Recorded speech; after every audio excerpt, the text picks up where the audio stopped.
aucune excuse sociale, sociologique et culturelle. Pourquoi les gens ne font pas n'importe quoi? Pourquoi ils font ce qu'ils font? On est revenu à un discours productiviste de sacralisation du travail qui est nécessaire justement pour faire accepter le travail dégradé et dégradant. Libération, self-made man, etc., etc. Bon, c'est du bidon, c'est du pipeau. Les gens ont tendance à dire que les choses sont bien quand elles vont bien pour eux.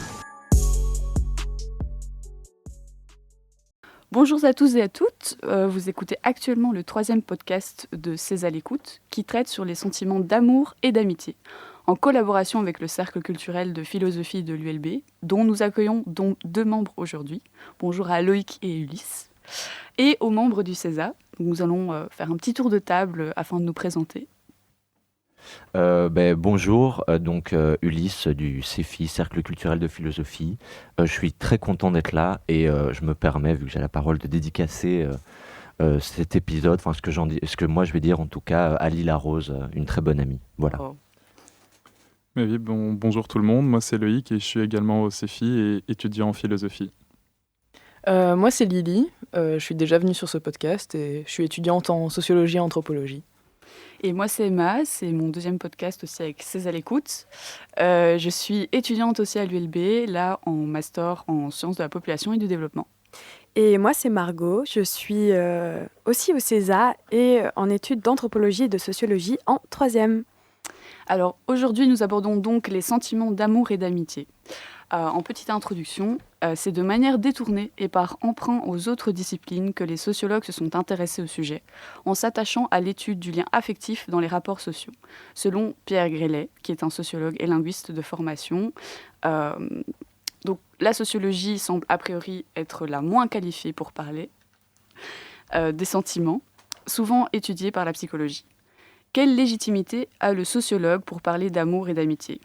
L'amour, pour certains, compris comme un sentiment individuel, a peu d'intérêt pour la sociologie. Et pourtant, il y a beaucoup de choses à dire sur l'amour. Que celui-ci est révolutionnaire, qu'il a suivi le mouvement de libération des femmes, ou encore qu'il est une pure création intellectuelle liée à l'univers culturel de l'Occident. Des essais interrogent les processus de construction sociale des sentiments, l'influence de la libération sexuelle, la constitution des rapports de genre ou encore les déterminants sociologiques de l'agapé, dit amour pur, développé notamment par notre cher Bourdieu dans La domination masculine. L'anthropologie, quant à elle, selon Catherine Capdeville-Zeng et Delphine Ortiz, dans Les institutions de l'amour, aborde celui-ci comme une expérience qui n'est pas aisément racontable. Une remarque très souvent rencontrée est, je cite, que les sociétés primitives seraient privées du raffinement suffisant au développement d'un amour romantique qui fait la spécificité de l'Occident. Bien que très intéressant, ce point ne sera malheureusement pas explicité par la session du jour, qui se concentrera sur des dynamiques relationnelles occidentales, donc, afin d'y faire résonner des anecdotes personnelles.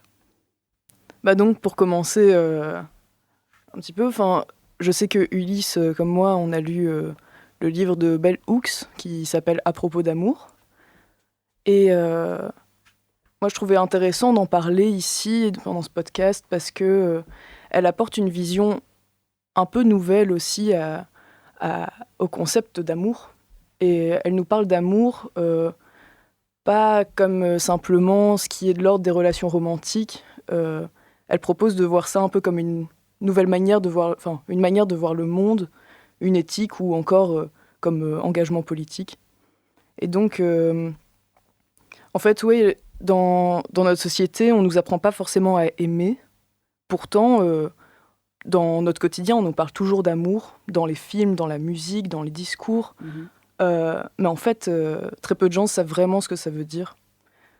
Et on apprend aussi à aimer, mais à aimer pas forcément d'une manière très juste ou quoi. C'est souvent, on lie ça un petit peu à... On peut lier l'amour à la violence et il y a une définition assez floue finalement de l'amour, de ce qu'est l'amour.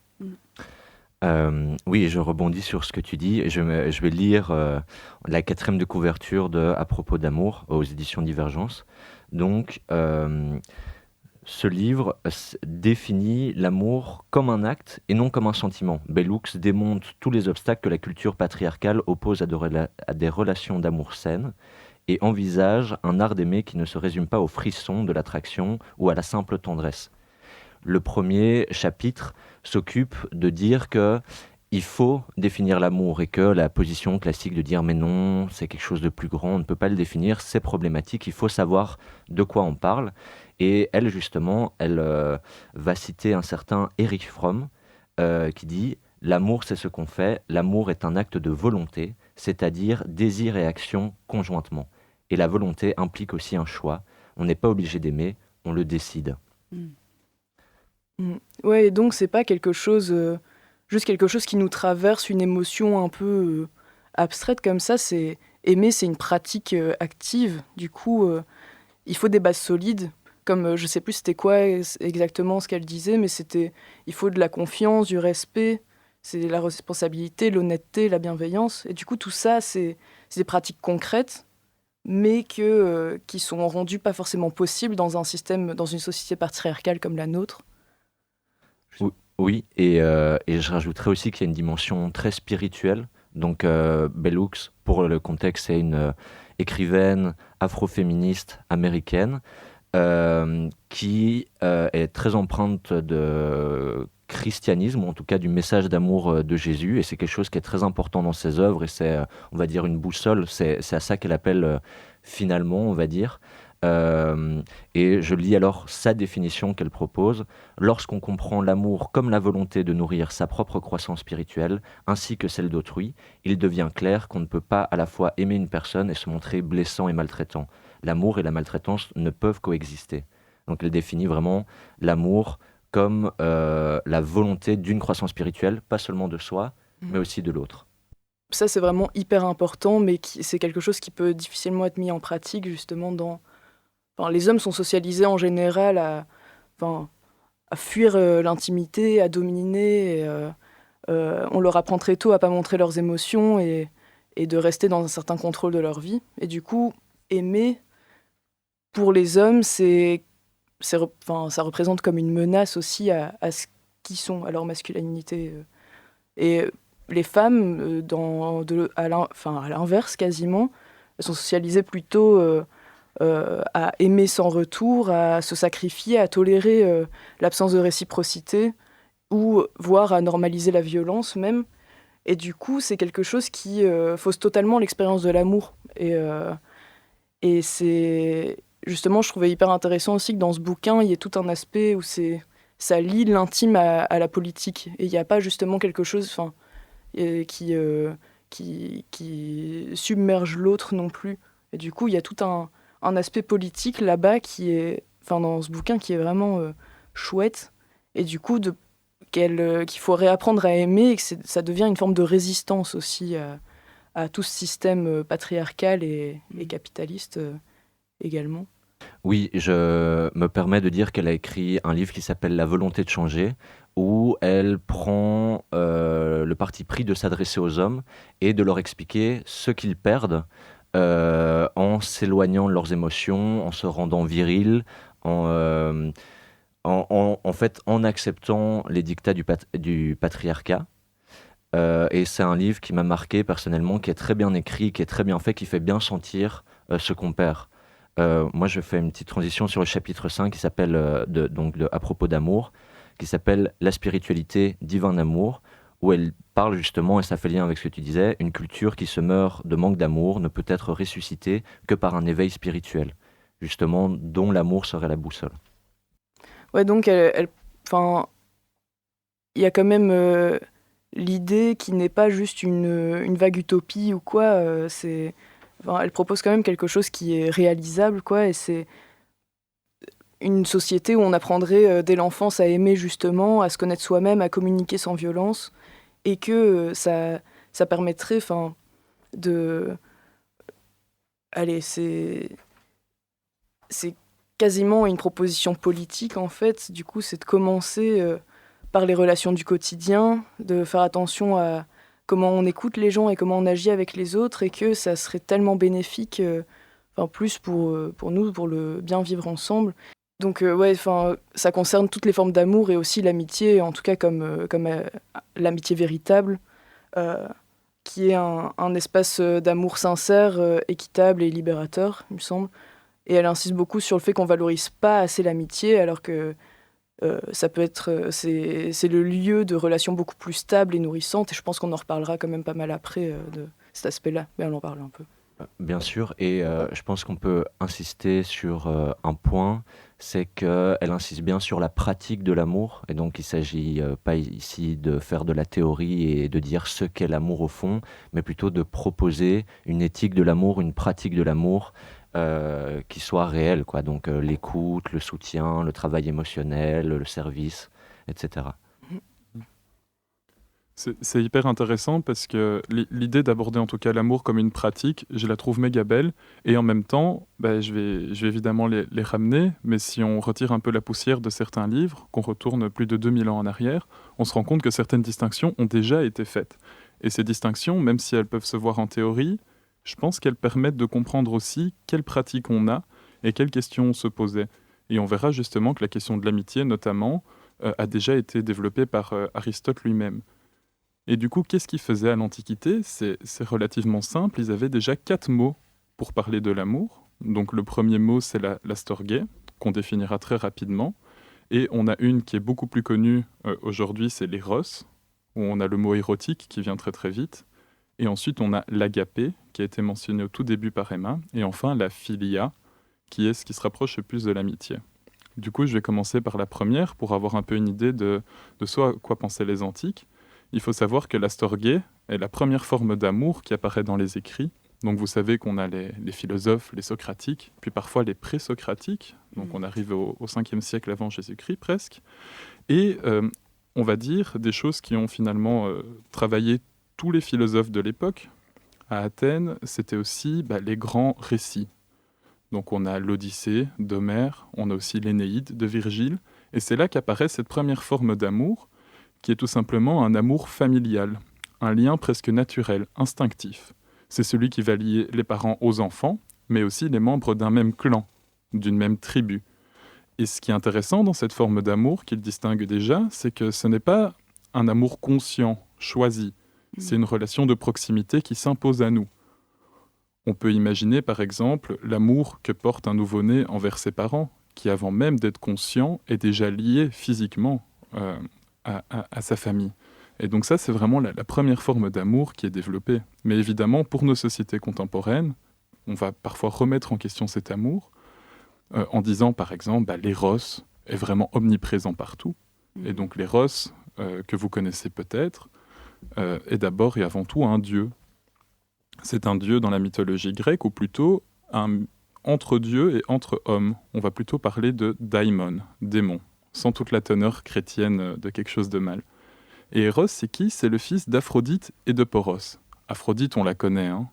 Ça, tout le monde la connaît. Mais Poros, je ne suis pas certain que tout le monde le connaisse. Poros, c'est le dieu de l'abondance. Il aime bien vivre, mais pas de la même manière que Dionysos. Et donc Poros est une personnification aussi du désir, de la passion. Et ce mélange avec Aphrodite va donner justement donc l'éros, le désir en fait sexuel, l'attirance physique. Ce qui est intéressant, c'est que l'éros a fasciné énormément de philosophes dans l'histoire. Parce que l'éros est vu comme une force créatrice, ce qui nous fait nous mouvoir chaque jour. Et donc ce qui est intéressant là-dedans, c'est que finalement, par exemple Nietzsche, que vous connaissez tous, hein, ce monsieur avec sa grosse moustache, qui a une maladie assez grave, qui ne pouvait quasi plus bouger, était fasciné par l'éros et le voyait comme un moteur dans les sociétés humaines. Et ça, c'est dans le couple entre Dionysos et Apollon. Il y aurait des forces qui se déchaînent, qui nous empuissantent, et puis d'autres forces qui sont plus structurantes, ordonnées. On aurait d'un côté le grand fêtard, qui reste réveillé jusqu'à 5h du matin, et de l'autre, on va dire, les gens qui sont plus fit, qui vont à la salle chaque matin, et qui se lèvent à 5h. Je fais une petite parenthèse. Dans la première œuvre de Nietzsche et dans la dernière, il a la même formule qui est « Je suis Dionysos face au crucifié ». Je suis le dieu de la joie face à la morbidité, la puissance de mort qu'est le Jésus crucifié récupéré par l'Empire qui deviendra l'Église chrétienne. Voilà, super intéressant. Oui, c'est vraiment hyper intéressant parce que du coup, Eros est vu effectivement comme un moteur en société, même si parfois on le dénigre ou on pense qu'il est trop omniprésent, que le désir sexuel devrait être réprimé, ou en tout cas qu'il ne devrait pas s'exprimer de manière désinhibée. Et pourtant, certaines personnes, et on ne rentrera pas dans les détails ici, mais à la suite de Darwin, ont voulu répondre aux grandes questions d'Aristote. Quel est le moteur premier? Qu'est-ce qui est cause du mouvement dans l'univers? Et beaucoup le voient dans la volonté. Et dans cette volonté, on va souvent chercher justement l'éros, une espèce de force inexplicable qui nous pousse à, qui nous attire. Et ça, c'est vraiment la deuxième distinction des Grecs. Et il y en a encore deux qui sont intéressantes et qui permettent, je trouve, en tout cas, de voir finalement où se situe, par exemple, Bell Hooks, mais aussi d'autres autrices et d'autres auteurs. On a l'agapé, du coup, qu'on peut clairement, très clairement assimiler à l'amour chrétien. Et lui, on le retrouve tout simplement un tout petit peu après, on va dire, les philosophes socratiques. On le retrouve plutôt à la naissance même du christianisme, avant que ça soit formé en Église. L'agapé, du coup, est l'amour inconditionnel. Il n'est pas une attirance physique, il a un don de soi total, quelle que soit la personne en face de soi. C'est d'une certaine manière l'amour le plus pur. Et ce qui est intéressant, et moi c'est mon préféré des quatre, c'est que cet amour le plus pur, il est repris aussi par Engels, qui était le grand ami de Marx, et qui a été retraduit par Laura Lafargue, qui était mariée à Paul Lafargue et qui était dans la même famille de Marx. C'était sa fille, en fait, qui a traduit Engels. Et eux ont été chercher des racines communes entre à la fois le socialisme, ce désir de solidarité et d'égalité entre les humains, et de l'autre côté, l'amour envers son prochain du chrétien. Et ils ont tenté de faire une jonction entre le mouvement ouvrier et le mouvement chrétien. Et ça, pour moi, c'est vraiment une des formes d'amour les plus intéressantes. Une anecdote que j'aimais bien sur Laura Marx, qui a traduit Engels, c'est que donc elle était mariée à Paul Lafargue, un militant révolutionnaire de Cuba, et ils ont décidé très jeunes, lorsqu'ils se sont mis ensemble, qu'ils allaient mourir ensemble à un âge où ils estimaient qu'ils ne seraient plus utiles pour la société. Et donc ce couple, qui a vécu tout le long ensemble, a décidé de... Ils se sont donné la mort, en fait, au début de la soixantaine, ensemble. Okay. Et donc c'est un couple qui a littéralement bu la ciguë, si on peut dire, et qui ont décidé de vivre comme ça leur amour. On naît ensemble et on meurt ensemble, ce qui est assez fort. Et le dernier, et je m'arrêterai là-dessus, c'est la philia, qui est, je trouve aussi, une très très belle forme d'amour. Et la philia, c'est la plus proche de l'amitié telle qu'on l'aperçoit aujourd'hui. La philia, elle est développée à la fois chez Aristote, dans son Éthique à Nicomaque, qui est une sorte de traité en fait sur le bonheur. Et c'est ça qui est chouette, parce qu'on se rend compte que pour atteindre le bonheur, le souverain bien, l'amitié est une des pièces essentielles. Et il va même un tout petit peu plus loin que ça, parce que la philia, l'amitié, il le voit comme un socle fondamental des sociétés humaines. Et donc, même si on peut parler de l'amour comme une institution, on peut parler aussi de l'amitié comme relation nécessaire au vivre ensemble. Et ça, c'est quelque chose qu'Aristote nous disait déjà à l'époque et que je trouve vraiment intéressante. Ça me fait une superbe transition pour parler d'un super petit livre de Giorgio Agamben qui s'appelle L'amitié. C'est vraiment c'est 40 pages de texte écrit en super grand. C'est très court à lire, c'est assez compréhensible et c'est très profond. Donc Loïc nous a parlé de l'amitié, la philia. Je vous ferai noter que philosophie, il y a la même racine, et donc dans ce livre, au début, il va dire on a un problème en philosophie pour parler de l'amitié, parce que c'est tellement proche, en fait, que c'est très dur de savoir qu'est-ce qu'est l'amitié, qu'est-ce qu'est la philosophie. Ah ouais. Là, il va faire un commentaire qui est vraiment superbe d'un extrait qui, selon lui, n'est pas assez lu, que les gens n'ont pas assez considéré, alors qu'il est, selon lui, fondamental pour comprendre Aristote et sa vision du monde. Donc, déjà, il dit que, donc Agamben dit que l'amitié n'est pas la propriété ou la qualité d'un sujet. Donc, on ne peut pas dire qu'un arbre est ami, ou on ne peut pas faire un groupe avec ensemble tous les objets qui sont amis. C'est pas catégoriel, c'est existentiel. Enfin, c'est dans la relation qu'on définit l'amitié, et pas un sujet seul. C'est toujours avec l'autre qu'on définit l'amitié. Et donc, dans l'Éthique à Nicomaque de Aristote, dans les livres 8 ou 9, c'est un traité sur l'amitié, on pourrait dire. Déjà, il y a des thèses assez classiques, donc c'est impossible de vivre sans amis. Il faut distinguer l'amitié utile qu'on a par intérêt et l'amitié vertueuse, où on aime véritablement l'ami. Ce n'est pas possible d'avoir beaucoup d'amis, d'après Aristote. La distance rend oublieux, et d'autres sagesses antiques qui sans doute sont encore valables aujourd'hui. Là, je vais vous résumer un extrait qui est assez court, mais pour que ce soit plus digeste. Donc, il commence par dire, donc Aristote commence par dire que celui qui voit sent, donc aesthésis, donc esthétique, un peu en philosophie, ce serait l'idée de un peu l'expérience qu'on a du monde. Celui qui voit sent qu'il voit. Donc il y a un recul réflexif. La particularité, la spécificité de l'être humain, c'est d'avoir conscience qu'il est en train de sentir. Et donc, l'aesthésis, l'esthétique, c'est la perception des sens et des affects, donc du monde, mais aussi c'est la perception de l'intellect. On a un retour réflexif sur notre expérience, on peut réfléchir, on a de la mémoire, on a du langage, on peut commencer à saisir le monde comme ça. Un peu plus loin, il va dire, texto, je cite la traduction que Agamben utilise, mais c'est le texte d'Aristote, exister signifie, en effet, sentir et penser. Donc, on sent le monde, et en même temps, on pense le monde. On construit une idée du monde. Là, il va dire, et on pourra en discuter, il va dire « sentir que nous vivons est doux en soi, parce que la vie est par nature un bien. Donc, il est doux de sentir que ce bien nous appartient. » On pourrait discuter du fait que ce n'est plus si évident que la vie soit douce, et aussi en quoi est-ce qu'elle nous appartient, c'est quel type d'appropriation. Ça, c'est des questions que j'ouvre pour plus tard éventuellement. Là, on est vraiment sur le point névralgique où c'est assez stimulant et incroyable.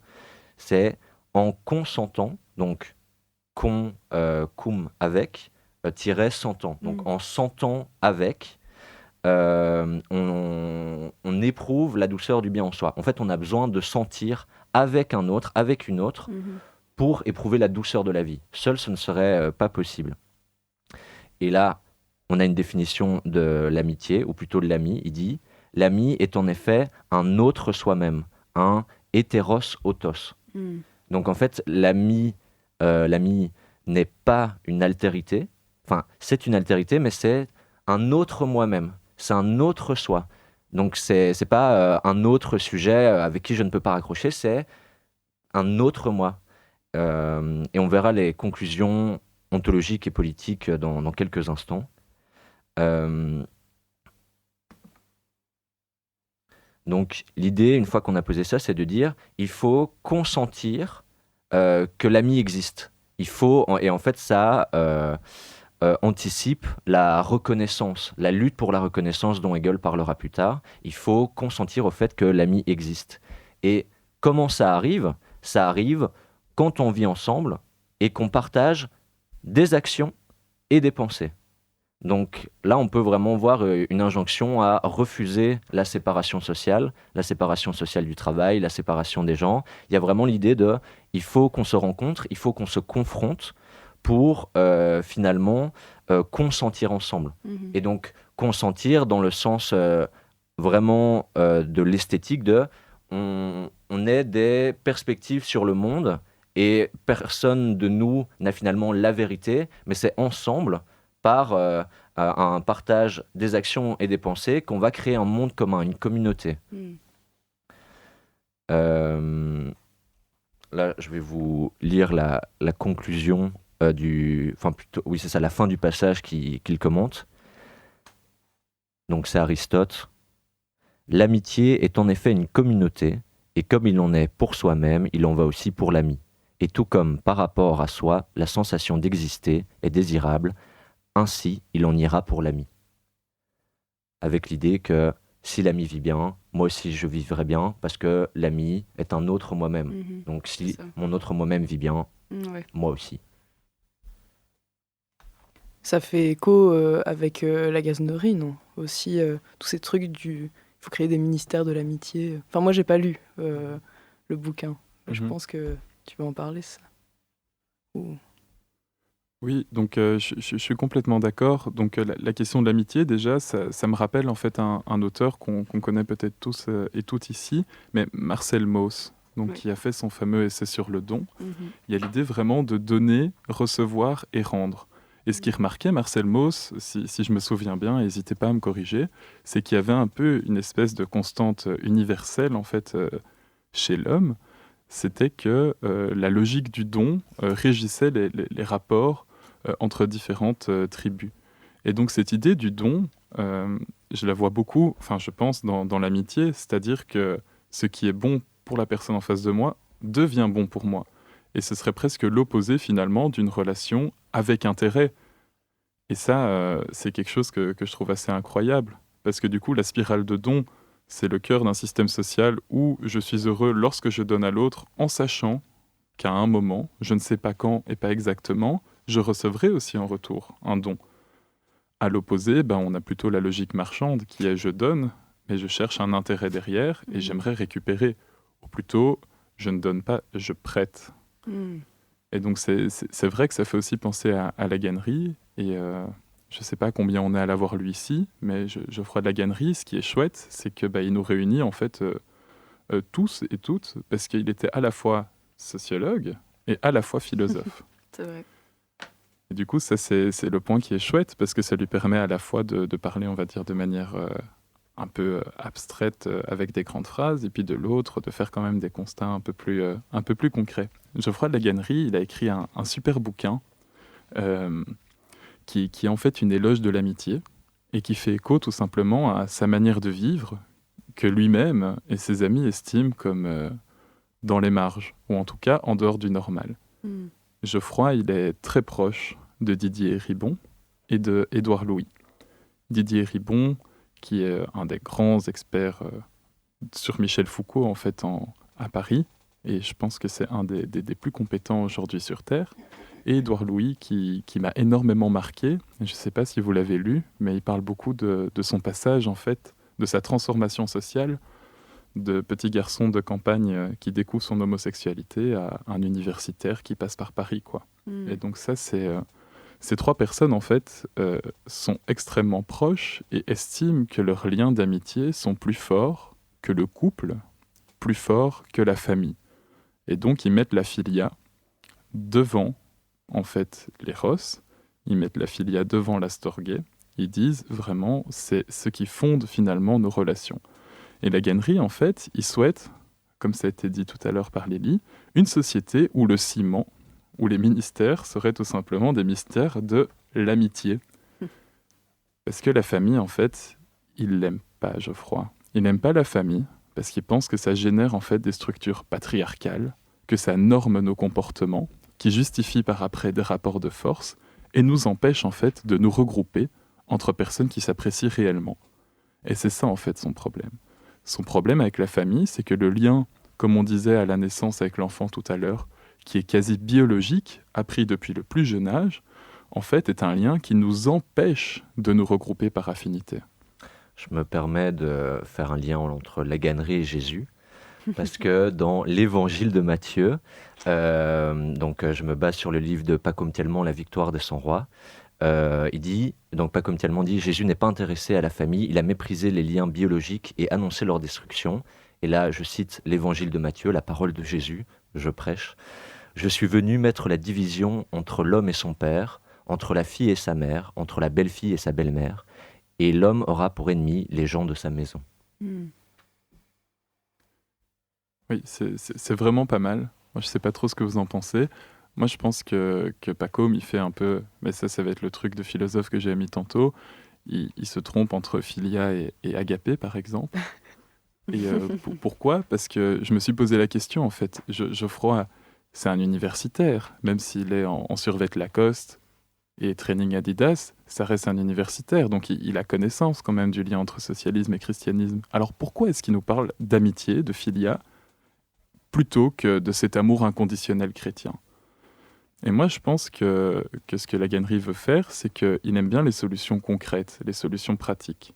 Et donc, finalement, l'idéal chrétien de l'amour inconditionnel, il estime que c'est une position, je pense, et là c'est moi qui le fais parler, que c'est une position morale qu'on ne peut pas exiger à tout le monde. Alors que l'amitié, c'est quelque chose de très concret qu'on vit tous les jours, qui se construit avec le temps, et donc qui est un choix qu'on peut faire, qui se noue dans un tissu de relation. Alors que l'agapé, c'est presque en dehors du relationnel, c'est presque un rapport au divin, métaphysique, on pourrait dire. Et donc je pense que c'est pour ça qu'il écarte à la fois la famille qui génère des structures de pouvoir, et qu'il écarte aussi l'amour chrétien, qui peut être trop loin comme Jésus qui dit toujours « je ne suis pas de ce monde ».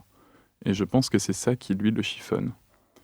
Et donc cette amitié absolue, il le voit vraiment comme un manuel, et il le dit dans ces mots-là, un manuel de vie anti-institutionnel. Et ça, c'est hyper fort, parce qu'on a l'habitude de dire « il faut abattre le capitalisme ». Mais là, il va plus loin, il dit « non, il faut vivre entre amis ». Et ça, c'est vraiment hyper marrant, parce que, en fait, la portée révolutionnaire de son geste se fait dans la manière même dont on tisse des liens avec nos congénères, et pas du tout dans un rapport économique ou quoi que ce soit, au contraire. Et ça, je trouve que c'est vraiment intéressant de s'émanciper d'un amour établi et tout simplement de faire de l'amitié, en fait, le mode de vie principal. Et c'est vrai que dans son bouquin, un des trucs que je trouvais chouette, et là je le recite de tête, donc c'est pas du tout exactement ce qu'il a dit, mais on s'en fiche un peu, il disait qu'en fait, il a juste posé une question. Combien de gens, à 20 ans, se refusaient un mode de vie qu'ils se retrouvent contraints de suivre à 30 ans? Et à ça, en fait, il fait référence à la vie classique de « je suis marié, on a acheté la maison ». Enfin non, on l'a pas acheté, on a fait un emprunt et on doit le rembourser sa mère. Et voilà. Et on est là coincé pour des années. Et j'ai envie d'un chien et ma voiture de société me plaît. Et ça, c'est un truc qui le rend très triste. Voilà. Je sais pas ce que vous en pensez. Moi, ça fait pas mal écho, je dirais, à ma vie personnelle. Parce que je me suis posé beaucoup de questions, oui, sur un peu la place de l'amour,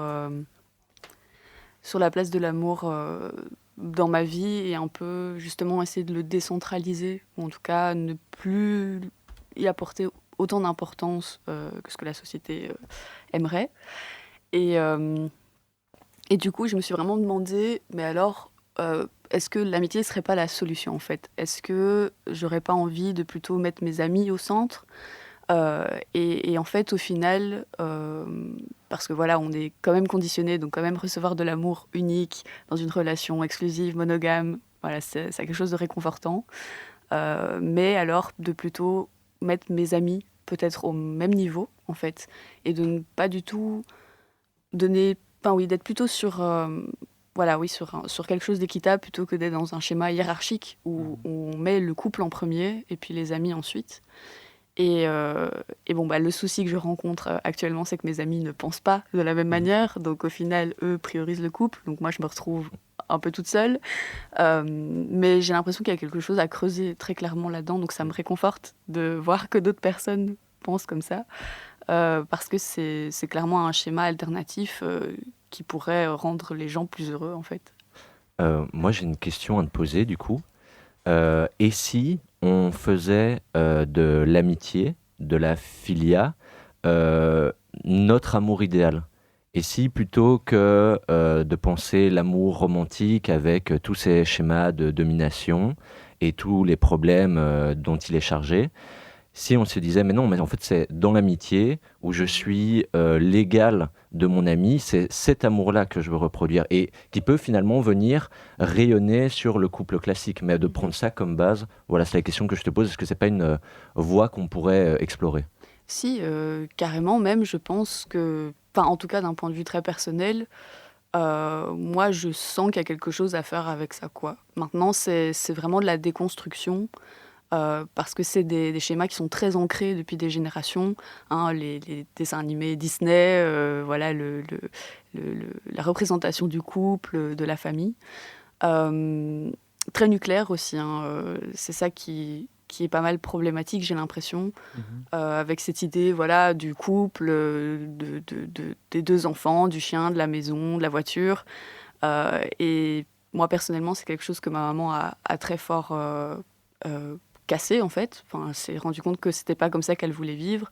Et qu'elle remet, je pense, beaucoup la philia, en fait, au centre de sa vie, en imaginant même vieillir avec ses amis, dans quelque chose de communautaire, plutôt qu'en maison de repos, seule dans sa chambre. Enfin, et je trouve tellement que ça fait sens, que moi, je me vois bien aussi vieillir comme ça, en fait, et pratiquer ça dans ma vie personnelle. Moi, justement, je suis pas totalement d'accord parce que je pense pas qu'on puisse dire que enfin, en fait, ça reste un terme, ça reste un concept, la filia. Et en pratique, quand on la met en pratique, en fait, c'est toujours dans un monde, dans une société où il y a des rapports de domination, il y a des rapports sociaux. Et donc, c'est hyper beau et je pense qu'on pourrait en discuter des heures. Mais en pratique, je pense pas que ce soit aussi simple. Et donc, on peut essayer de tendre à ça, mais alors je pense pas que ce soit possible en se disant, allez, je vais mettre l'amitié au cœur de ma vie maintenant. Et enfin, il y a toujours, c'est aussi un travail de conscientisation des rapports de domination, etc., quoi. Ouais, justement, moi je trouvais, enfin, c'est un problème structurel avant tout, mais du coup, c'est pas. Je pense qu'on peut faire un travail déjà plutôt de conscientisation, chacun de son côté. Enfin, moi, par exemple, ça fait pas si longtemps que j'essaie de remettre l'amitié un peu plus au centre de ma vie, en tout cas. On a, allez, enfin, il y a plusieurs choses là, mais j'ai l'impression qu'on prend beaucoup plus facilement pour acquis ses amis, ce qui est pas, enfin, prendre pour acquis dans le sens où tu te dis juste. Enfin, déjà, on se dit pas qu'on est amis, et on se dit pas qu'on rompt. Il n'y a pas de rupture d'amitié, il n'y a pas d'engagement. Et on part du principe que juste ça va de soi. On passe des moments avec un ami qu'on considère comme un ami. C'est comme même le je t'aime quand t'es amoureux. Tu dis je t'aime, mais tu le dis, tu le prouves pas. Il n'y a aucun acte, il n'y a aucun. Enfin, voilà. Et ça, c'est un problème, je pense, structurel aussi, lié à la société, notre quotidien, quoi. Tout ce qu'on vit un peu au quotidien, où tout est tout individualisé comme ça, et on se sent finalement très seul, alors qu'on est quand même fort entouré, mais c'est parce qu'on est un peu incapable. Enfin, on nous apprend pas vraiment à échanger avec les gens correctement. Et du coup, oui, moi je pense qu'on gagnerait beaucoup à repenser nos liens avec les gens qu'on aime, parce qu'on ressent quand même de l'amour, on sait que on aime nos amis, on aime notre famille, on aime notre amoureux, notre amoureuse, mais on ne sait pas tellement le définir et dans quel sens. Du coup, voilà, je pense que ça démarre aussi plutôt d'une réflexion profonde soi-même avec les autres pour changer quelque chose de plus grand. Oui, mais c'est super intéressant ce que vous dites parce que effectivement, là, Margot, tu soulèves bien le problème. On a l'air bien malin à parler d'amour et d'amitié, mais effectivement, il y a la pratique. Je pense qu'on pourrait dire que effectivement, c'est un idéal qui doit guider notre pratique et que évidemment que c'est pas parce qu'on a bien lu Bell Hooks qu'on va sortir grand féministe et pratiquement être très bon avec enfin très dans un véritable amour vis-à-vis des autres et des femmes. Enfin, j'en sais quelque chose, hein. Mais du coup, et ce que Lily, ce que tu disais sur le manque d'actes, le manque d'engagement et avec justement l'individualisation des problèmes, c'est vrai que là, vous avez bien soulevé le problème. On est individualisé, on est seul face à ça et on ne sait pas quelle pratique on doit engager. Moi, je pourrais vous remettre un tunnel sur la communauté, mais je vais peut-être vous laisser parler et plutôt juste dire que je pense que en créant des communautés comme par exemple ta mère et ses amis, je pense que là, on est dans une pratique de l'amour filia qui est peut-être la chose à atteindre et la chose qui nous rend heureux parce que c'est, je pense, un besoin fondamental et un désir de l'être humain et que on doit viser ça en fait. Le plus grand bien, selon Aristote, c'est pas seulement des abstractions. Je pense qu'il y a quelque chose de concret qu'on peut aller chercher. Oui, c'est ça. Et alors, dans cette, comment dire, dans cette partie de revalorisation de l'amitié, en faisant quelques recherches hier, je suis tombée sur un gars qui s'appelle David Skidmore, qui, à mon avis, était étudiant à l'université de Kiel, et qui, lui, décrit l'amitié comme une projection du moi. Donc ça fait carrément écho à ce que tu disais tout à l'heure, que l'autre, en fait, n'est qu'une projection, une partie de moi-même, qui se manifeste comme identification de certains attributs ou qualités idéalistes / romantiques chez l'autre. Et par conséquent, ne réalise la réalité, entre guillemets, que dans l'interprétation des événements par une personne. C'est un peu... Voilà. Donc, à cet égard, l'amitié contient l'internalité, Ou encore, j'avais trouvé qu'il le définissait comme un dispositif d'ancrage des idéaux de la personne dans la réalité sociale. Bon, c'est un peu très conceptuel, mais sur base de ça, voilà. Donc, je partais un peu aussi de ce principe de l'amitié que j'ai décrit par la suite comme fonctionnaliste, donc un peu à l'inverse de ce qu'on disait tout à l'heure, plutôt d'un point de vue peut-être un peu plus négatif. Enfin, ça, c'est à débattre, évidemment. Mais oui, voilà. Je vais me permettre une petite critique philosophique sur ce que tu as mobilisé comme source, sur comment tu l'appelais? David Skidmore. David Skidmore. Parce que c'est intéressant parce qu'il parle vraiment de se projeter soi sur l'autre. Là où je pense que, la lecture que fait Agamben de Aristote, que je vous ai épargné jusqu'à présent, mais là, vu que c'est pertinent, je reviens avec. En fait, l'idée, c'est pas de dire, là, avec Skidmore, il y a un peu l'idée de je suis un sujet, je suis premier dans le monde et je projette mes cadres, mes désirs, mes besoins sur le monde. L'idée avec ce que Aristote dit, où on sent ensemble, c'est pas qu'il y a plusieurs sujets dans le monde et qu'il y a un conflit d'interprétation, c'est qu'en fait, nous formons communauté par le monde que nous partageons. C'est par la sensation partagée, par la vie commune, par le travail commun, que nous faisons communauté, mais donc communauté dans le sens où nous faisons un tout. Nous sommes une seule unité spirituelle, on va dire, qui nous mettons d'accord, qui progressons dans la connaissance, dans un effort d'honnêteté, de discussion, pour comprendre ce monde et mieux y vivre. Et c'est pour ça que ça paraît très abstrait quand Aristote dit la fin, c'est le plus grand bien. Mais on peut l'entendre comme non, en tant qu'être humain, on a les capacités de réflexion pour se dire pourquoi pas se mettre bien vivre entre amis et juste kiffer parce que la vie est dure et qu'on cherche des alternatives. Quoi. Mais même au niveau de l'amitié, je reviens un peu avec mes inégalités sociales, mais il y a quand même un truc à soulever, c'est que j'ai l'impression que les amitiés, c'est pas qu'une impression en fait, il y a des explications derrière, mais que l'amitié fille-fille, entre filles, en tout cas comme personne socialisée dans l'enfance, qui a reçu une socialisation dite féminine, il y a quand même quelque chose qui se rapproche plus de ce genre de définition de l'amitié que l'amitié entre deux personnes qui ont été socialisées comme garçons dans l'enfance, quoi.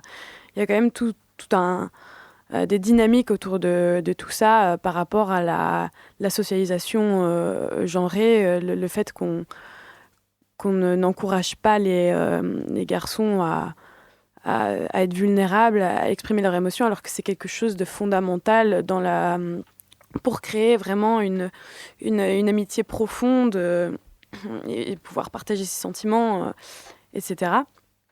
Et en plus se rajoute à ça le fait qu'il y a quand même une croyance générale, justement le fait qu'on ne croit pas à l'amitié entre des filles et des garçons. Il y a quand même toujours quelque chose qui reste comme ça. On n'y croit pas, ça doit d'office être de l'éros ou alors autre chose. Et donc, on perd vachement quelque chose. Je pense qu'on perd vraiment à rester bloqué, à se dire non, mais... Parce qu'on pourrait apprendre tellement, même entre filles et garçons, entre guillemets, à ce niveau-là. Plus des garçons qui pourraient apprendre des amitiés entre les filles, je pense. Moi, j'avais juste un petit truc, un petit grain de sel à mettre. Mais c'était plus sur... Là, il y a quelques mois, j'ai, pour la première fois, fait partie d'un groupe que de filles, où on fait des activités ensemble que entre filles. Et c'est quelque chose que j'ai jamais connu et que j'ai trouvé vraiment génial. Moi, ça m'a vraiment beaucoup apaisée, en fait, parce que j'ai toujours été dans des groupes mixtes. Et les dynamiques sont vraiment tout à fait différentes, parce que même si t'es dans un groupe à majorité féminine, on va dire, avec un gars, il y a quand même toujours un truc, un rapport, je vais pas forcément dire de domination, mais quelque chose de des fois un peu...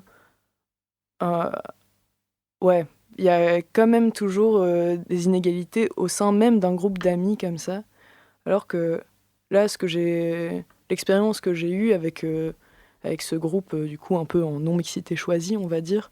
C'est une expérience beaucoup plus axée sur la bienveillance, sur l'écoute, l'aide, et on va vraiment être attentif à tout ce qui se passe. Enfin voilà, moi c'était juste une petite anecdote. On va peut-être dire que je défends mon camp, mais je pense que les hommes sont capables de changer. Enfin, on est éduqué d'une certaine manière, on est éloigné de nos émotions, on est virilisé, et on nous apprend aussi, on nous socialise en différenciation avec les femmes, et donc la manière dont on nous éduque, c'est les femmes, on ne les aime que selon l'éros. C'est seulement l'attraction qui nous amène aux femmes, et du coup, vu qu'il n'y a que cette forme d'amour-là qui nous est donnée comme modèle pour nos amitiés avec les femmes, eh ben, on n'est pas capable d'une véritable amitié filia.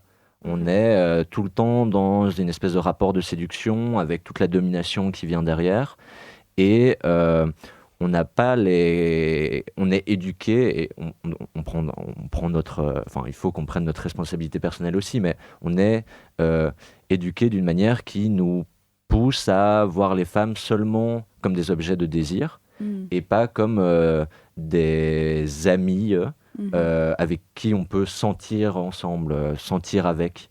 Et je pense que c'est quelque chose qui est changeable, que je commence à expérimenter avec beaucoup de joie. Et donc, voilà, c'est comment est-ce qu'on arrive à ce que la plupart des hommes puissent toucher ces amitiés, parce qu'on avait parlé, peut-être avant le début de l'enregistrement, mais de la solitude masculine. Parce qu'en fait, c'est sans doute une des causes, c'est que vu que le rapport aux femmes n'est qu'un rapport de désir, si la femme ne désire pas l'homme, ce qui peut arriver, quoi, quand il y a des types qui sont lourds, qui ne pensent qu'à ça, et donc évidemment, c'est pas attirant. Quelqu'un qui a besoin de vous et qui vous voit comme un objet de désir, ben, on n'a pas envie de lui donner l'heure. Et donc, il y a cette solitude masculine qui pourrait être dépassée justement avec la confrontation. On se rencontre, on se confronte, on dit « ça, c'est un comportement de con. Si tu veux être mon ami, je veux que tu te comportes d'une telle manière. » Et là, il peut y avoir quelque chose comme une synthèse où hommes et femmes pourraient arriver à une véritable amitié, et il ne faudrait plus faire des groupes en mixité non choisie, quoi. On pourrait s'éduquer ensemble, et ça demande un peu de travail, ça demande un peu de force. C'est toujours les femmes qui assument ce travail émotionnel. Mais voilà, je pense que si certains hommes sont prêts à changer, essayer de les accompagner, leur dire « Ok, je te fais confiance, je te prends avec ». Ouais, justement, c'est un peu là où je voulais en venir, c'est cette solitude, cette crise enfin cette épidémie de solitude masculine qui est quand même... Mais après, c'est parfaitement entendable, vraiment, j'ai déjà eu des conversations avec des... Enfin, c'est totalement entendable, c'est un véritable problème, il y a des racines du problème, mais c'est vrai que, par contre, on essaie de trouver la cause un petit peu, pas au bon endroit, j'entends quand même, et je vois des choses... un petit peu, enfin vraiment effrayante, où la faute est remise sur les femmes parce qu'elles ne veulent plus, entre guillemets, coucher avec les hommes, quoi. Et que on crée la solitude masculine. Donc c'est assez... Voilà, pour pouvoir guérir quelque chose, il faut aussi comprendre d'où ça vient. En tout cas, c'est pour ça que moi, je fais de l'anthropologie et de la sociologie.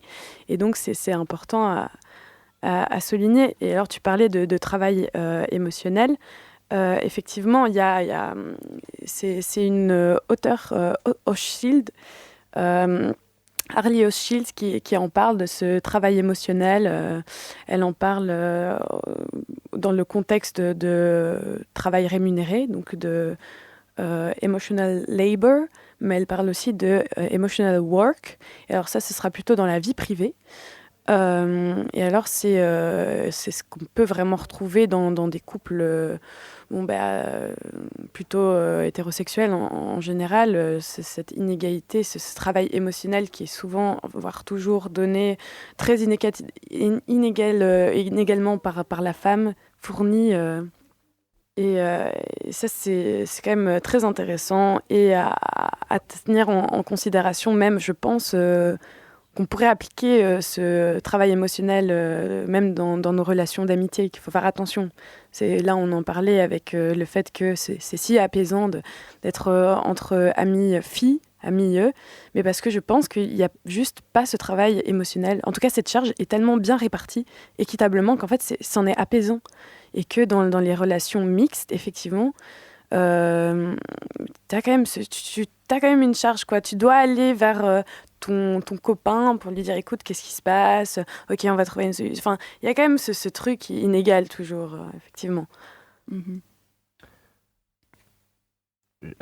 Super intéressant ce que tu as dit sur le travail émotionnel. Et je pense que on pourrait parler d'une séparation sociale du travail émotionnel, une séparation genrée du travail émotionnel, où en fait les relations hommes-femmes sont inégales dans le sens où les hommes n'assument pas ce rôle de care, de service, de soutien émotionnel, affectif, temporel, tandis que les femmes le font. Et donc, les femmes donnent de l'amour, travaillent à l'amour, mais ne reçoivent pas le quart de ce qui est donné. Et donc ça, effectivement, c'est un problème qu'il faut pointer. Et voilà, comment le résoudre, mais super intéressant en tout cas. Ouais. Et moi, j'ajouterais même que c'est encore plus compliqué dans le contexte néolibéral actuel, en fait, moderne, où l'individualisme prône. Donc clairement, ça pose énormément de problèmes dans tout ce qu'on a abordé jusque maintenant. Donc que ce soit les amitiés filles-filles, garçons-garçons, filles-garçons, ou même dans l'amour, en fait. Dans voilà, le travail émotionnel du couple qui est remis sur la femme. Mais voilà, dans ce contexte où on travaille tous un peu sur nous-mêmes, développement personnel, etc., où on doit travailler et qu'on a souvent les gens ont des horaires de travail qui dépassent un peu l'entendement et qui permettent plus en fait de s'occuper du couple, d'entretenir ses amitiés, de remettre ça un peu au centre. Et je pense que toi, Margot, tu voulais un peu en parler du coup. Ouais, j'allais rebondir sur ça parce qu'effectivement, c'est encore plus compliqué dans ce contexte néolibéral aussi où, à cause de plein de dynamiques en fait, il y a... c'est assez récent, là plutôt pour parler d'amour, c'est assez récent quand même le fait de pouvoir choisir quelqu'un, se mettre en couple avec quelqu'un par amour, en fait par choix. Avant c'était vraiment quelque chose qui était plutôt, voilà, on se mariait et c'était pour la vie et c'était fort lié à la sphère, enfin c'était pas vraiment la sphère privée quoi. Tu te mariais parce que c'était ce qu'il fallait faire, parce qu'il y avait peut-être des arrangements entre familles, parce que c'était peut-être même pour un certain héritage, ou alors par religion. Maintenant, on peut le choisir, et puis les couples ne durent plus toute la vie. En tout cas, c'est plus une obligation, et c'est vrai qu'il y a une tendance au divorce, et là... Il y a plein de... C'est un peu le drame du siècle, mais les gens qui pointent ça du doigt en disant non, mais c'est plus ce que c'était, mais maintenant, regardez le taux de divorce. Mais oui, mais c'est tout simplement aussi parce que, par exemple, les femmes travaillent et donc peuvent partir, en fait. Enfin, il y a aussi... allez, prenons en considération le fait qu'effectivement, il y a peut-être un problème. Il y a un problème, en fait, de toute manière. C'est vrai que là, je me moque un petit peu, entre guillemets, mais il y a un problème, effectivement, parce que je pense qu'on vit mal, si je peux me permettre, nos relations. Oui, donc le néolibéralisme, sortons les grands mots, n'aide pas, parce qu'il y a quand même une tendance à la marchandisation un petit peu de l'amour, à l'utilitarisme, le voir d'une manière vraiment comme... Comme une consommation. Oui, c'est comme une consommation, comme un produit à consommer, à acheter ou à... Et qu'on peut le voir un petit peu avec les applications de rencontres, par exemple. Enfin, attention, je trouve qu'il y a quand même un peu une diabolisation, peut-être. Et encore, en fait, je sais pas. Je suis pas... mais avec les mauvais arguments, ça peut vite être une diabolisation, on va dire. Les applications de rencontre, ça peut être bien, je suppose. Mais c'est vrai qu'il y a quand même une dynamique très... un peu malsaine comme ça, de comparaison, comme une économie un peu de marché. Tu compares, tu dis qu'est-ce qui est le mieux, ok. Comme si tu allais au supermarché, tu regardais deux produits, quoi. Tu disais, lequel et c'est vraiment... c'est assez particulier, quoi. Ouais, non, c'est vrai que ce contexte de société de consommation, jusque dans les relations et dans l'amour, ça pose vraiment problème, en tout cas à mon sens. Et cette notion d'utilitarisme dont tu as parlé, justement, me fait penser à quelque chose dont je voulais aborder tout à l'heure avec l'amitié, qui est plus du coup de l'ordre du fonctionnalisme, que j'ai un peu envie de décrire comme le fait que l'amitié remplisse des fonctions, que les amis remplissent des fonctions, et que c'est pour ça qu'on les garde autour de nous. Ou même l'amour dans des schémas alternatifs comme le polyamour par exemple. Mais alors, du coup, pour remettre un peu dans le contexte, j'avais trouvé un truc assez chouette sur la sociologie de l'amitié qui a commencé dans les années 70, donc c'est quand même très très récent. Et deux grands auteurs, enfin deux grands académiques qui ont travaillé sur le sujet sont Eugène Litwack et Beth Hess. He2S. Et cette dernière, en fait, a été la première à reconnaître les schémas d'amitié influencés par les rôles sociaux. Donc vraiment, on a un rôle social qu'on joue. Elle met l'accent sur les conséquences fonctionnelles pour la performance des rôles et le rôle qu'on pourrait jouer dans la construction de l'identité sociale. Donc voilà, donc c'est très conceptuel, mais moi, ça m'a fait énormément penser à un ami qui m'a avoué la dernière fois qu'il était très mal parce qu'il arrêtait pas, enfin, qu'il était un très bon acteur social en fait, et donc qu'il jouait constamment des performances avec ses amis et avec sa partenaire malheureusement, et qui ça s'est terminé à cause de ça parce qu'en fait il ne prenait jamais de repos. Il m'a fait une métaphore un peu du clown qui performe, qui est maquillé, qui est déguisé et qui en fait n'arrive jamais à rentrer dans sa caravane pour se reposer, se déshabiller, se démaquiller et être lui-même en fait. Et donc j'ai trouvé ça, je trouvais que c'était une chouette métaphore par rapport à ces rôles sociaux. Et par rapport au fonctionnalisme, j'ai une autre amie justement qui définit l'amitié de manière fonctionnaliste, donc qui fréquente vraiment ces relations en fonction de ses besoins, en fonction de ce que les personnes lui apportent. Et j'avoue que j'arrive pas trop à voir ça de manière positive. Donc, c'est-à-dire quand on passe du temps ensemble, je me dis un peu... Mais quel rôle est-ce que je suis en train de remplir pour elle? De quoi elle avait besoin au départ pour venir me chercher? Et voilà, c'est vrai que ça peut poser question aussi à ce niveau, quoi. Ouais, mais c'est vrai que j'avais déjà un peu réfléchi à ce côté utilitariste ou fonctionnaliste, le fait qu'on se dise... et en même temps, qu'on se dise, bon, c'est hyper compliqué. Je vais essayer d'un peu mettre ma pensée en mots, mais voilà, on est amis avec quelqu'un. Quand est-ce qu'on se dit c'est ok de casser, de justement rompre l'amitié? Parce qu'il y a des moments, parce que du coup, l'utilitarisme, c'est que l'autre sert à quelque chose, et donc à un certain moment, s'il ne sert plus, c'est ça, on jette, quoi. Ouais. Et c'est pas bien, mais en même temps, si la personne te met mal, tu vois, est-ce qu'on doit se dire non mais tu peux pas rompre, sinon tu rentres dans une dynamique malsaine, non il faut se supporter, enfin c'est un peu ce truc où c'est même un débat avec moi-même, quoi, où je me demande Ouais. Ce que vous dites me fait penser, mais ça peut-être que Ulysse ou Loïc pourront un peu plus m'éclairer parce que c'est moins mon domaine, mais il me semble que c'est Aristote qui distingue 3 types d'amitié. Du coup, l'amitié utile, qui est plus basée du coup sur l'intérêt, c'est ce que vous disiez là, t'es en relation avec quelqu'un, enfin relation, comme on l'entend, voilà, parce que la personne t'apporte quelque chose que tu n'as pas. T'as l'amitié agréable, qui est plus, tu vas boire des verres avec tes copains, et tu vas te bourrer la gueule, faire des grosses soirées, mais c'est juste agréable et chouette. Et l'amitié qui est beaucoup plus rare du coup, mais l'amitié véritable, je crois, c'est ça. La bonté, ouais. La bonté. Et où ça, c'est une relation qui est plus d'égal à égal, de réciprocité totale, basée sur le respect, sur plein de valeurs vraiment. Voilà. Je sais pas si vous avez quelque chose à rajouter. Moi, je trouvais ça intéressant, cette discussion de est-ce que c'est une véritable amitié, si on en tire du profit. Moi, je pense que si peut-être on pense pratiquement, en fait, si l'autre m'apporte quelque chose, mais que je ne lui donnerai en retour, on est dans une relation inégale, comme les hommes et les femmes sous le patriarcat.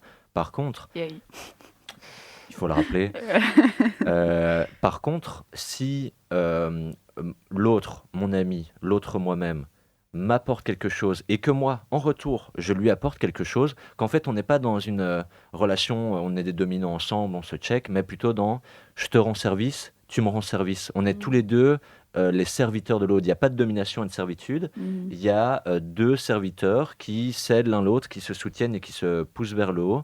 Là, je pense qu'on arrive à une amitié véritable, vertueuse, où dans la pratique, en fait, on ne doit pas se sentir mal en se disant « mais j'en attends quelque chose ». Par exemple, Loïc me file plein de clopes. Ben, j'espère bien lui rendre d'une autre manière ce soutien purement matériel par autre chose, quoi. Ouais. Mais tiens, comment est-ce que vous verrez par exemple les amitiés toxiques, imaginons. C'était plutôt ça où je me questionnais un petit peu si quelqu'un t'apporte du mal, est-ce que tu peux te dire bon bah ciao quoi. Oui, de fou. Ouais. Un peu comme un couple. Même quoi. en philo, même avec Aristote, Ouais, il dit ok. Non, Aristote, il en parle. tu restes et tu souffres. Il y a la philo et il y a la pratique. Oui, non, Oui, il faut, s'il n'y a pas de changement possible, faut partir. Ok. Mais les copains, Aristote, il le dit. Hein, donc, Ah, dans- parfait. parce que du coup, ce que disait Lily, donc elle parlait, et donc ça c'est littéralement chapitre 8 de l'éthique à Nicomaque. Donc il y a la bonté, l'agrément et l'utilité. Et pour être ami, il faut au moins un des trois. Et ça, c'est ce que Lily disait, et c'est tout à fait vrai. Ok. Mais à côté de ça, il faut un sentiment de bienveillance réciproque. Donc un des points centraux, c'est la réciprocité finalement de une de ces trois caractéristiques. Et ensuite, il dit qu'il faut qu'à cela se joigne la connaissance du bien qu'on se veut mutuellement. Dans une relation toxique, on ne veut pas du bien à son partenaire. Ou on peut feindre le fait de vouloir du bien alors qu'on ne veut que tirer la couverture vers soi. Et donc, dans ce cadre-là, si on reprend bêtement ce qu'Aristote prend, vous n'êtes pas potes, hein, les amis. Ok, ouais. Bon, malheureusement, on arrive à la fin de ce podcast. On pourrait en parler, je pense, encore pendant des heures. On a abordé déjà pas mal de sujets, je pense. Ça a été assez divers, très intéressant. J'ai appris plein de choses. Merci beaucoup aux deux membres donc, du CEFI qu'on a accueillis aujourd'hui pour votre présence. Merci à vous, c'était un vrai plaisir. J'espère que je n'ai pas trop parlé. Mais...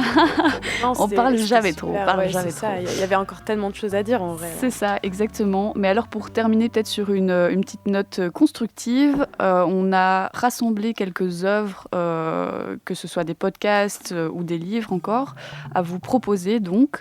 Moi en ce qui me concerne, on n'a pas réussi à l'aborder aujourd'hui, mais sur le polyamour, si jamais ça intéresse certaines d'entre vous, le podcast Amour pluriel, qui est disponible sur Spotify. Voilà, ou encore le livre Fragments d'un discours polyamoureux, écrit par Magali, avec un I, Crozet-Castillo. Tout petit livre, très facile à lire et tout à fait disponible. Il y a aussi le podcast qui s'appelle Cœur sur la table, le cœur sur la table. Il y a aussi les couilles sur la table. Ah, et oui. alors le cœur sur la table, c'est un peu plus, axé amour et c'est vraiment super chouette. Quand on prend le transport ou quoi, le bus, hop là. Ouais, du coup, on en a parlé, hein, mais un peu toute l'œuvre de Bell Hooks, je dirais même. Mais du coup, là, plus à propos d'amour. Et l'autre, c'était quoi La volonté de changer, Ouais, c'est qui ça. s'adresse aux hommes. Ouais. Moi, je recommanderais Paco Mtielmont sur YouTube. Il travaille pour le média Blast et il a une série qui s'appelle L'Empire n'a jamais pris fin, où il va de César jusqu'à Macron. Là, il en est à Louis XIV, c'est pas encore fini et c'est super intéressant. Toute la série vaut la peine, mais les épisodes que je vous recommande tout particulièrement spirituellement, c'est très stimulant. C'est l'épisode 2 sur Jésus, où il parle de comment est-ce que le message d'amour révolutionnaire de Jésus a été subverti par l'Empire qui est devenu l'Église catholique romaine. Et l'épisode 3 sur Marie-Madeleine, donc sans doute l'amante, l'amoureuse de Jésus, celle qui aurait été la plus proche en termes d'amour et du message de Jésus, et dont on a retrouvé un évangile apocryphe en 1945. Donc voilà, très stimulant, super intéressant, une autre vision du christianisme et de Jésus. Je vous recommande ces épisodes très chaudement. Trop bien. Et du coup, un des livres qui avait été cité tout à l'heure, hein, donc on a L'Amitié de Giorgio Agamben et également Geoffroy de Laganerie, donc le livre intitulé 3, Une aspiration en dehors. J'ai une question, est-ce qu'on dit laganerie ou laganerie? Laganerie, je pense. C'est laganerie, oh là là. Et merde. Aïe, aïe, aïe, ça va faire beaucoup de montage, ça.